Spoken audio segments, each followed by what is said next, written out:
Hi, everybody. It's Mark Rushton of markrushton.com. It is Thursday evening, June 17th, 2021. It's Late Night Rushton. Yes, this video is called Spotify and Streaming Music Are Not Broken. Oh, let me count the ways. Well, I see this all the time. And honestly, it drives me crazy. And nobody talks about it because they just let it happen. They just let it happen. And of course, music journalists are a lot of the people that are behind spreading this. And it's like, so my question is, why are so many musicians so whiny when it comes to Spotify, streaming royalties, and just streaming in general? I don't get it. They like to say that the way musicians get paid via streaming is broken, right? And what's the solution? Do you have any constructive solutions? Have you thought this one out beyond the edge of your nose? I don't think you have, right? What do they always say? Oh, it's not fair. It's not fair. What? It's not fair that that Spotify does not afford your band in some expensive city the ability to not have day jobs if you don't have rich parents. I don't get it. Or you signed a lousy contract with a label, and I guess somehow that's Spotify's fault or that's Apple Music's fault. I see that all the time too. Are you kidding me?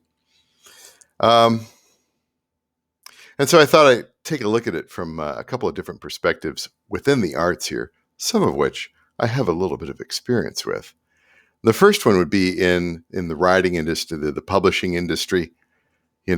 Hey guys, I'd like to see you get a book published today, a physical book published today. You know what that takes these days? Like 10 years ago, quite a bit easier. Today, and you want to make it really tough?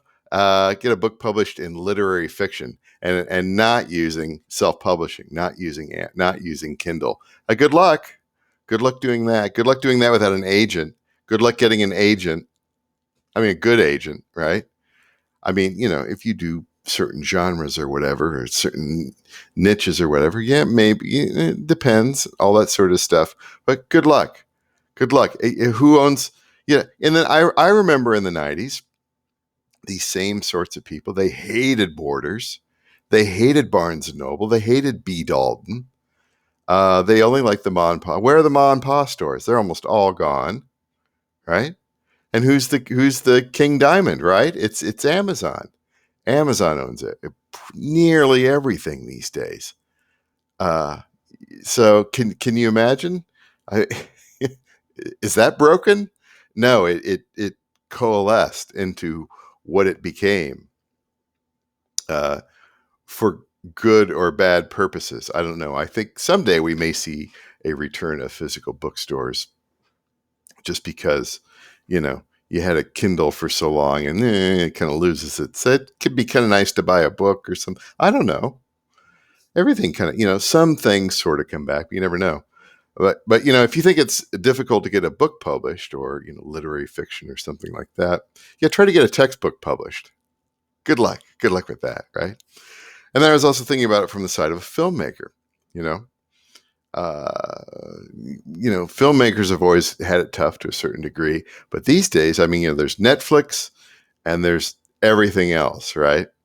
And, the industry only wants certain things, right? Have you seen, do you know? I watched the Film Courage interview.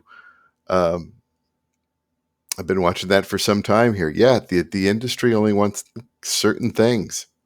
And if you do anything outside of that, it's a slog. It's tough. And movie theaters, do they even exist anymore? Yeah, they're only playing the cartoon movies. I gave that up a long time ago. I recently got the Criterion channel. I started subscribing to that, watching the old French movies and foreign and the art house stuff. Love it. A lot of stuff I missed over the years. I was a big fan of that sort of thing back in the day, and it's nice to rediscover that. It's the Criterion channel. It's really, really good. YouTube. Oh, we'll publish our movie on YouTube. Yeah, how much does that pay? Right? Is that broken? Then also another area I'm fairly familiar with is fine art, painters and sculptors. I would say actually, I would not necessarily say that fine art is broken in any way because it is so decentralized. There's no one place where you go to art in your town or online or anything like that. It's very split up. So, it's mostly, kind of where you are, but then there's also a regional aspect of it to it. And then depending on the kind of work that you can do online, there can be, but again, it's so decentralized. It's really crazy. It's almost the exact opposite of getting a book published or getting a film made. It's, but of course, in this past year, the fine art industry it's kind of been decimated to a certain extent. I know some galleries have done, have tried to, maintain their clientele and everything like that over the past year here, but it's, I don't know. It's a lot of galleries have gone out of business too. And so that provides, it's more tougher for artists to have a gallery to represent their works. And then online is difficult too, unless you're doing certain things.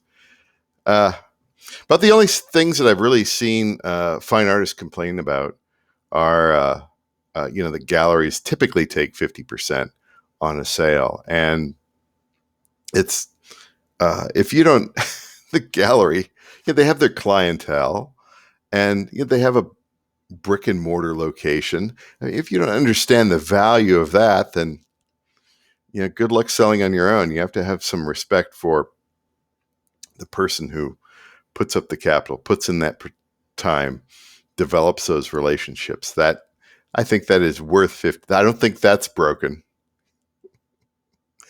But back to music, and back to the whiners. That's what they are. They're whiny. Right? They look at Spotify and all they do is complain about the per stream rate. I mean, they conveniently forget that Spotify pays out about 70% of their revenue. And they can't really pay out any more than that. I mean, they have the employees. Tech is not cheap. They have physical locations. They have to be in certain cities that are expensive. I get it. I mean, I would love to see these musicians try to run a business where they have to give away 70% of the revenue. Oh, wait, if you're signed to a label, you may be giving up 85%, right? And how's it living, right? Unless you're Taylor Swift with all of her mansions and everything like that. How easy is it, right? It's not easy to be giving away that much money. And of course, even though I'm 100% independent, not a fan of those ridiculous contracts, especially in this day and age. But again, that doesn't really affect me so much, but it's within the industry that I operate here. There's the other complaint. Oh, maybe they need to raise their prices, and then that way musicians would get a little bit more money. Well, if Spotify raises their prices, what happens? Oh, wait, we have these other services here in the United States. We have Apple Music. We have YouTube Music. We have Pandora. We have Deezer. We have Tidal. We have all these other little nichey things. Napster is still out there. The legit Napster. The branded Napster used to be Rhapsody. Now it's Napster. Spotify can't raise their prices. They can't raise their prices. Everybody will go away. And then where does your audience go, right? And again, the competition, it does pay a little bit higher per stream. But if your competition all runs off to them, what's probably going to happen? Yes, the per stream on these other services is probably going to go down. So, right? So what's the answer? Well, maybe everybody could raise their price, right? All the streaming services could get together and say, you know what? We don't want people to pay $10 a month. We want them to pay $40 a month. So everybody's going to get together and raise their prices. Well, what happens then? Oh, yes, that somebody starts hammering their gavel on TV talking about cartels, right? You want the government involved? You want the government setting prices? That's fun. So what? And of course, you raise the prices like that. What happens? Everybody goes back to stealing, right? Oh, hey, look, we've revived LimeWire. Yay! We've revived. What was the other one? Kazaa. We'll go back to the BitTorrents, right? Yeah, that'll be good. That'll show them. That'll show Daniel Ek. Honestly, I contend that there's nothing that you can do. The market has spoken. The market has spoken. And so you have to work within the way that things are these days. You want to make music that people want to hear. Don't be making those 15-minute epics, right? No blues, jazz, blues, odyssey. This Derek Smalls on bass. He wrote this, right? You want to be making playlists on multiple platforms, right? You want to try to get your music into Algorithmic Radio. It's not easy, but it can be done.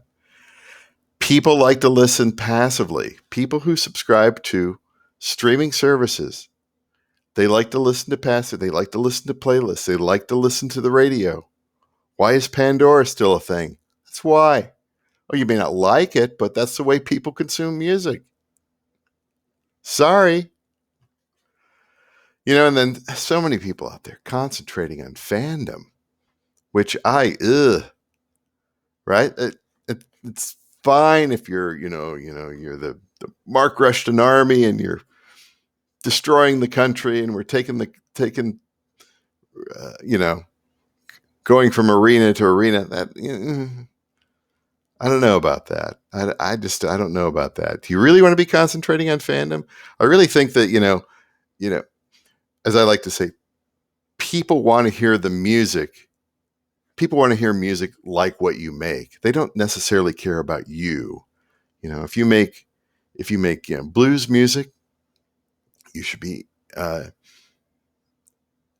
playlists out there that integrate your music with other artists, the similar artists. It's a way to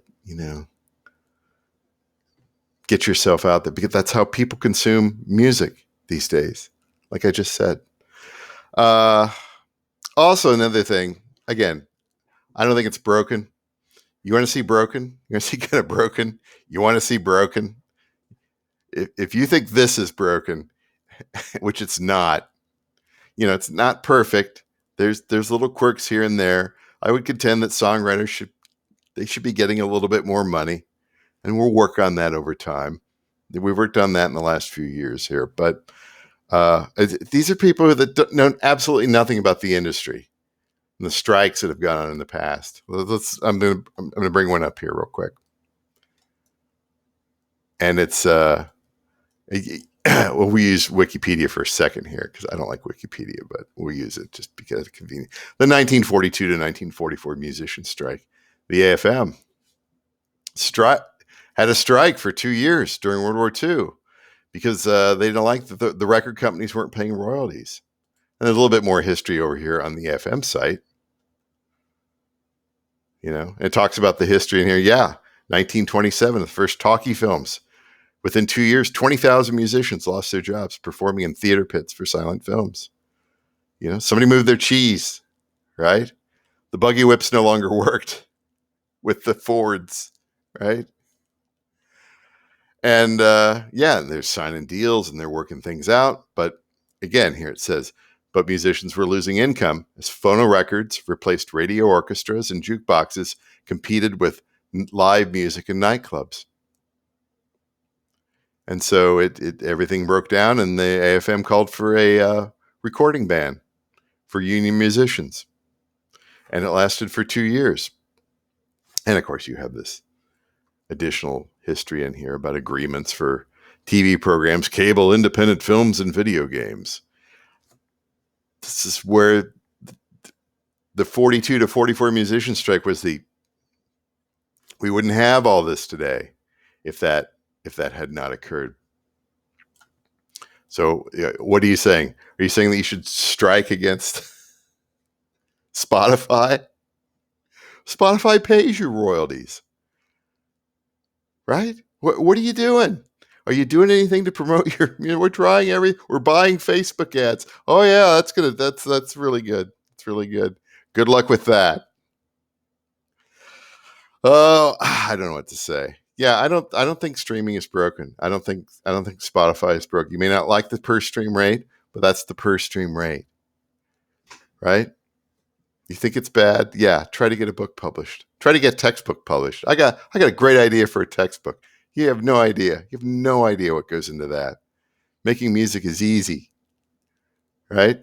Getting music distributed out there and getting royalties, it's insanely easy compared to something like that, right? You try to make a low budget movie and see how hard it is to get that anywhere other than on YouTube. Good luck. And get money from it, right? Yeah. I may be wrong. I could be wrong, but I may be right. It's Mark Rushton at markrushton.com. Late Night Rushton. Thursday, June 17th, 2021. I know. I'm trying to be constructive here. I'm trying to be pragmatic about it. You know, Spotify is not an artist collective. I don't know why you'd think it would be, right? It's a business. And they have to deal with other businesses and rights. And there's a big history here. Read up on the history. Read up on the history of the recording industry and the music industry. It didn't just start in 2008 with Daniel Ek or Sean Fanning or Morris Levy. All right, we'll talk to you later.